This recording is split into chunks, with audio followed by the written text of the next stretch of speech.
682 ming so'mga siz gilam xarid qilsangiz bo'ladi. Uzunligi 5 metr, eniga 3 metr bo'lgan gilamning tan narxi 682 ming so'm. Oldingi narxi 1.285 ming sotilgan. Ikkinchi toifali gilamimiz ham yarmarka narxida. O'zbekistonda gilamlar yarmarkasi boshlangan. Oldingi narxi 2.350 ming so'm sotilgan. Hozir yarmarkada 1.132 ming so'm. Va nihoyat premium toifa gilamimiz do'stlar. Oldingi narxi 4.350 ming so'm sotilgan.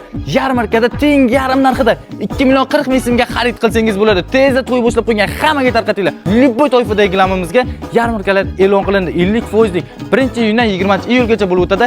Aldanib qo'ymang, har bitta xodimimizda ofitsialniy bejik pechat urilgan, Elmas brendi tushirilgan futbolka kiyib olgan. Manzil. Hamma manzilni so'rab tashadi. Manzil shundoqqina Elmas gilam bazasi bo'ladi do'stlar. Mana plakatlardan ham chiqarib qo'yganmiz. Jasmin ko'cha, Sidvadan kelishda o'ngga burilganingizda chap qo'lingizga keladi.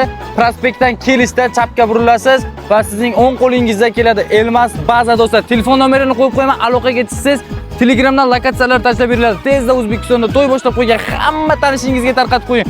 Xalqaro gilam yarmarkasi boshlandi. Jizzax viloyati aynan mezbonlik qilmoqda.